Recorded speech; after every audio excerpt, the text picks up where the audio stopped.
All right. So, welcome, beautiful souls and fellow health enthusiasts, to another fabulous episode of the Faith Fitness Joy podcast.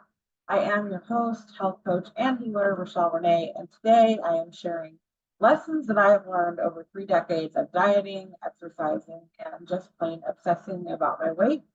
I hope that you will find this helpful and that it prevents you from making the same mistakes and related heartache that I have over the years. So, these 7 truths that I'm going to be walking you through today are: number one, results achieved quickly are undone even faster. 2, mindset and inner dialogue matter more than anything else. 3, you cannot out exercise a bad diet. 4, not all calories are created equal. 5, consistency is key. 6, body transformation is also a process of internal changes where you're replacing bad habits with good habits.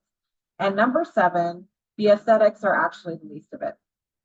Now, as you know, if you've been reading my blog or listening to this podcast for a while, I discuss all things weight loss and body transformation, exercise, mindset, inner healing, and spiritual growth. I have also tried all the things when it comes to weight loss, in particular, as well as some of these other things, because frankly, it's always been really difficult for me to lose weight. This whole thing for me has started at a very young age. As I say, often I have been chasing skinny since I was 14 years old. And it was born from years of being bullied about my weight when I was younger. And that sort of created this inner monster of body dysmorphia that I have battled for most of my life. And it wasn't until about 7 years ago that my focus and my motivation shifted from losing weight, getting skinny, whatever you want to call it, to improving myself. And that's because at the time I was about 8 months out from having my youngest of 3. So he was about 8 months old at the time. I was 3 years out from my divorce, and I was a little over a year, probably about a year and a half outside of a relationship that didn't end well. And so I was also working in a very demanding job at that time. I was under chronic stress. I was battling depression, anxiety, and insomnia, and I was coping with that with alcohol and off and on smoking. And then I was also at my highest weight that I've ever been in my life. I was also lost, broken, and I was at my worst. Being that I have full custody and responsibility for all of my kids, they're always with me. Like there's no, alternating weeks or anything like that. So the responsibility's always been on my shoulders. And while that is a lot to have on your shoulders, I also knew that I had to figure out how to get better. I had to figure out how to come out of this and how to really address some of these things that I was battling. I was just so depleted. I felt like my kids were just getting like this shell of the person that I was, and I was a shell of myself. I remember at one point I just kind of got to this feeling of that I'd lost my sense of self. I had sort of lost touch with who I was. I remember my sense of identity, all of that just where did it go? And that was really kind of a result of all this stuff that had transpired in the years before, when I was, having my younger 2 kids going forth and all this stuff. So I finally got to a point where I made a decision that I was going to do whatever I had to do to get myself back and to be the best version of myself that I could for my kids. So after all these decades of chasing skinny and wanting to lose weight and all of that, my motivator had changed. The sort of driving force behind it was now very different. Now, at the time, I did still think that weight loss was the silver bullet to fix all this stuff because I still hadn't, there was a lot ahead of me in terms of what I've learned over that time.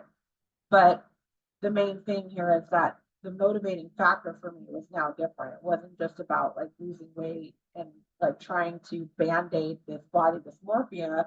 It was more about becoming better and overcoming all of these things I was, battling. So about that time, about 7 years ago, I went on a journey with my weight loss and got into a coaching program. I lost 55 pounds. I've kept it off and I've maintained a healthy lifestyle, pretty much the same kind of lifestyle that I started building at that time. Of course, I've made some tweaks and modifications and learned more along the way. But really, fitness and weight loss or kind of like pursuing that as sort of the silver bullet was the doorway to what has become a healing journey for me. So over these past 7 years and through pursuing, getting this excess weight off, improving my health, my well-being, I've healed the depression, I've healed the anxiety, insomnia, I've quit drinking and smoking, I've shifted my mindset, I've completely transformed it, and I've gotten to the root causes of a lot of these things that were keeping me cycling through a lot of this stuff over the years through inner healing. So in this time, I've learned these 7 truths about weight loss or body transformation, if you will, that I'm sharing with you today. So let's get into these. So the first one, as I mentioned, is results achieved quickly are undone even faster. So please save yourself the time, the agony, and a destroyed metabolism, and skip the fad diet. I've tried all of them, and I am still trying to undo the effects of decades of doing these things. So the fad diets, okay, these are like, I mean, oh my goodness, there's so many, there's too many to list. And we've all seen different flavors of them over the course of our lives. But being that I was a kid in the 80s, the first ones that I saw coming up were these certain shakes. So the whole thing was like you drank 2 shakes and then you had like a dinner, and that was like your whole whatever what you ate for the day. And there was like the low fat thing. The idea is there, these things that require you to live on some insanely low amount of calories, or they require that you eliminate entire food groups. So think like low carb or again, even low fat, or they consist of some other crazy, unsustainable method to help you lose weight fast. Like that's usually the thing. It's like, this is how you can lose weight rapidly. You can lose weight fast, get it off quickly. Now, while it may, and I put emphasis on may, come off fast, because of these extremes that you're taking, which is basically either eliminating entire food groups or in some other way, like extremely overcutting calories. This is also why it comes back even faster.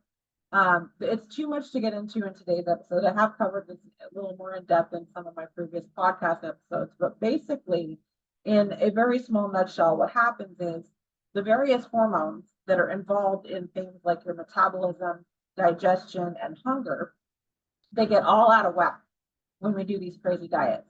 And then when we go off of these crazy diets, because inevitably you will, like your body is intelligent. It will find a way to get you to stop the insanity of whatever these fad diets are. And when you do, you will start to gain weight very quickly. It comes off. I mean, this is a thing, you hear people say this all the time. And it's even been, kind of like in jokes a lot over the years, because it's true. Your body just basically has become ill-equipped to handle what we might consider like normal eating when we go off of a diet. And that's because of all the hormones that are at play that get out of whack. And then it's even harder to lose weight the next time, because your body, again, it's intelligent. It's not going to, it will resist it the next time you try to do it. So this is why when you've had success with one of these fad diets in the past and you try to do it again, it doesn't work the same, if it works at all. And so then this is, you go on to the next one and so on and so on. So the second truth that I've learned through all this is that mindset and inner dialogue matter more than anything else. And this could easily be the first on the list because it is that important. And what I mean by this is if you are self-critical, if you struggle with body dysmorphia like I have for the vast majority of my life, and or if you have a negative inner dialogue, meaning like you're very self-critical, you're saying mean things to yourself throughout the day, whether it's about your body, it's about, I don't know, how you're a mistake you made, whatever, maybe it's all of the above, then it's not going to matter how much weight you lose or how much weight you gain if that's your goal. Because this inner dialogue in your mindset is just not, you're not going to even be able to perceive your success or your accomplishments.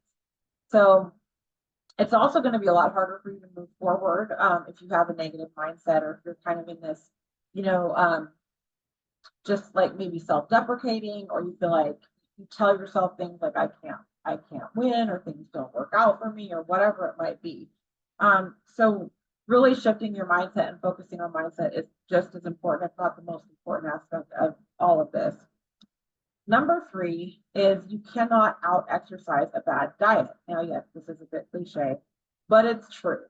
So for years, especially when I was younger, I believed that all I needed to do was the right exercise program. Like I thought there was this magic to certain exercises. Like I remember at one point when I was a teenager, I thought like I could crunch my way to like looking the way that I wanted to look. Like I just thought I just had to do like a million crunches and that's what was going to give me six-pack abs. I was just clueless about nutrition for so long. And the same thing with different exercise programs. And some of this was the marketing of the exercise programs at the time. Now, again, I was like a kid in the 80s, so I grew up with like seeing aerobics videos all the time on TV.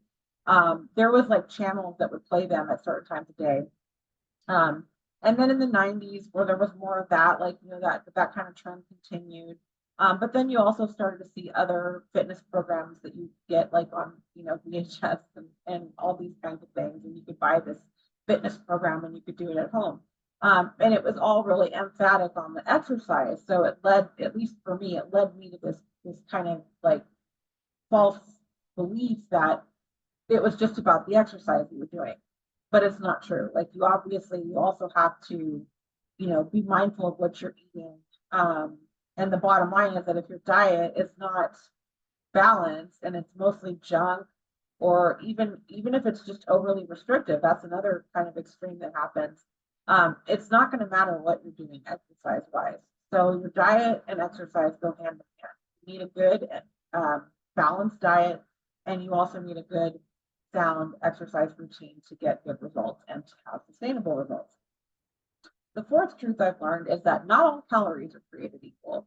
So this sort of follows from the previous truth, but this is really more about how the quality of the calories you consume is more important than the amount.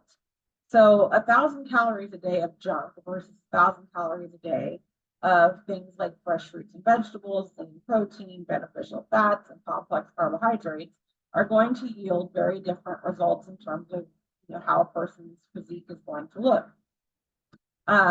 We're all familiar with the term, I believe, maybe not, but there's this term skinny fat that many of you have probably heard, where it's like the idea is, you can have somebody who's like, essentially starving themselves or really like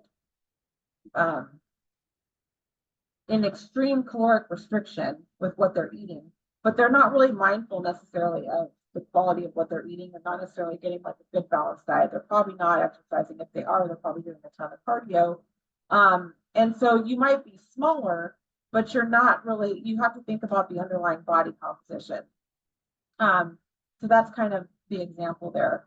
And aside from the fact that you should probably be eating well over 1,000 calories a day, it's also important that you're getting your calories from foods that fuel your body and optimize your bodily functions and systems. And when you're focusing on this type of nutrition, when you're focused on eating the way, like the types of foods I described a second ago, you're not even really going to have to worry that much about like tracking your calories and your macros and all of that. Like you won't really need to do that if you're following this sort of more balanced approach and you're kind of listening to your body's hunger cues and satiation cues and things like that. So you don't really have to do this craziness if you're eating the right kinds of things. So that's why I say not all calories are created equal, and what your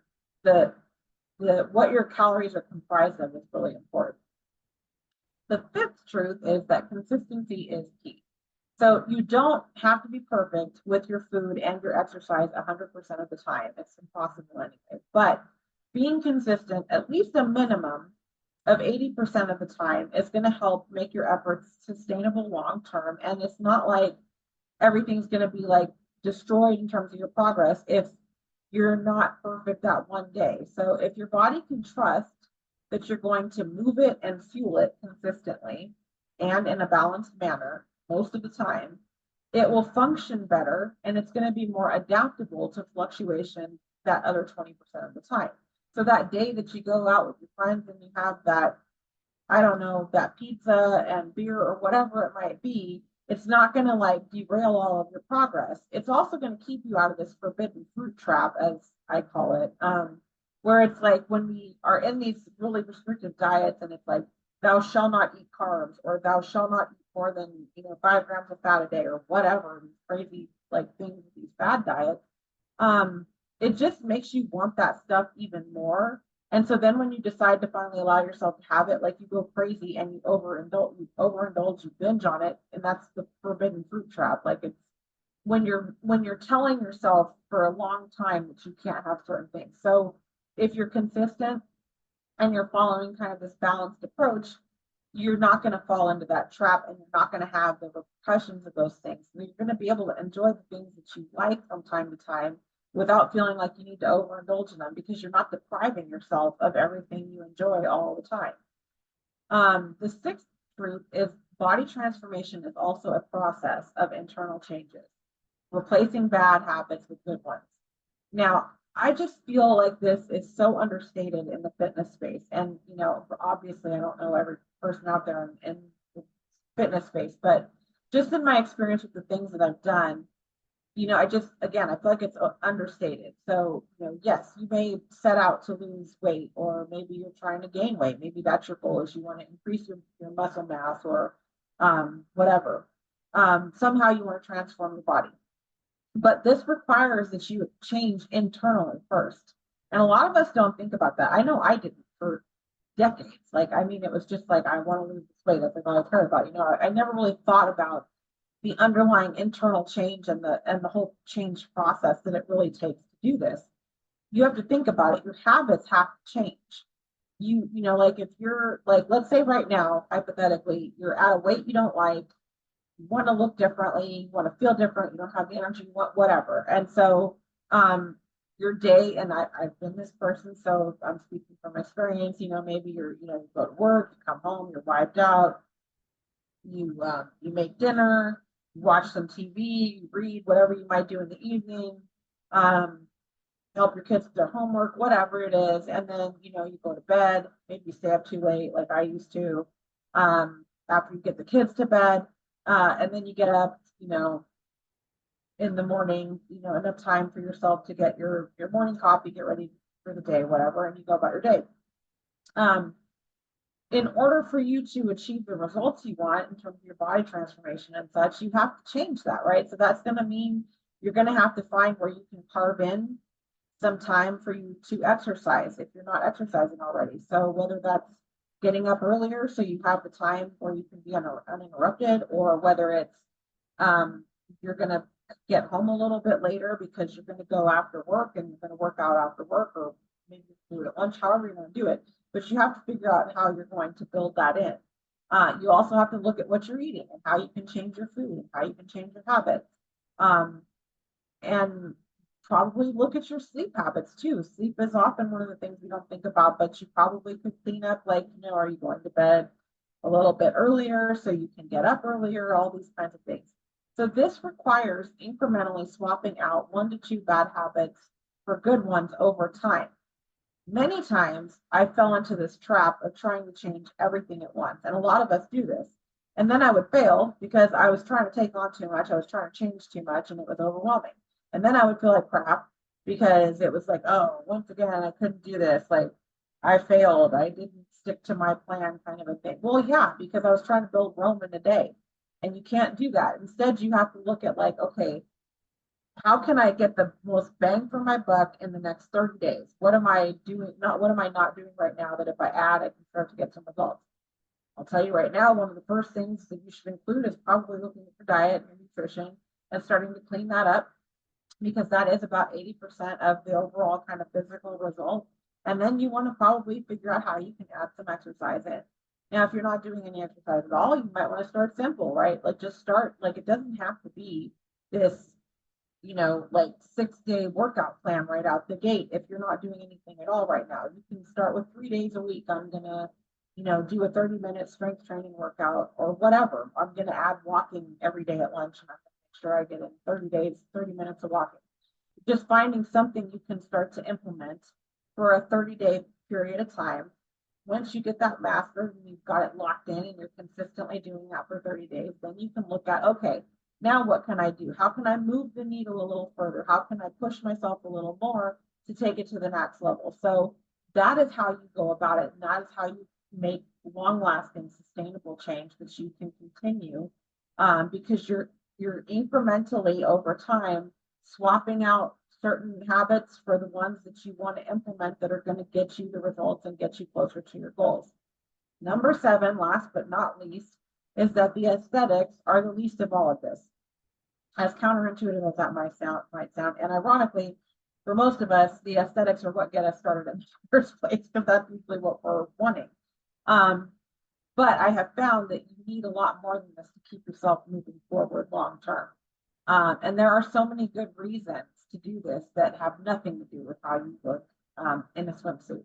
Things like longevity, maintaining your youth, having more energy and health. And these are just a few. There's so many other benefits that I could list, and I've done an entire episode about the benefits of all of this. So in conclusion, I would just say that there is more to weight loss or body transformation than the physical.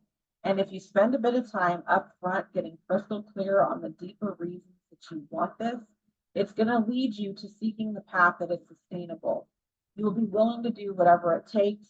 And once you have made the investment in terms of time and effort for a good amount of time, you will want to maintain this lifestyle that you're building for yourself. Because after you get to a certain, I would say within the first 3 months of consistency and showing up for yourself that whole 3 months and continuing to improve, you're going to start to have seen results. You're going to start seeing benefits, I would say even within the first 30 days. And then you're going to keep finding more and more of them the longer you go. And that is going to make you want to keep going. You're going to it will just kind of have this snowball effect over time that will just keep building on itself and keep you pursuing more and more for your wellness and your health. And so, that's what it is after all. It's a lifestyle, really. You're building a lifestyle. It's a way of life. It's a way of living. It's not something you do for 6 weeks or 21 days or whatever. That might be a great way to kickstart your efforts. Sure, those windows of time are great to really help you get going and establish some of these habits. But that's not, it's what happens after 6 weeks, right? Then what? You just stop and you go right back to where you started. And like I said earlier, then it's even harder to lose again. So that's what I have for you today. I hope that you found this helpful as always. And, for those of you that have been doing this too, have you found any of these things to be true on your journey? And what would you add to the list that maybe I haven't included here or didn't talk about? So please share your experiences in the comments. I would love to hear from you. Also, please don't forget to like and subscribe for more of the podcast. Share with friends if you think that they would find this helpful. And if you like this podcast and you feel led to, please consider supporting it. I will leave a link for contributions below. That's always very helpful to help me keep going and keep coming up and providing all of this information for you about all things about health, wellness, and spiritual growth and inner healing. So stay healthy, stay happy, and keep pursuing faith, fitness, and joy. And I will see you in the next episode. Thank you so much for joining me today.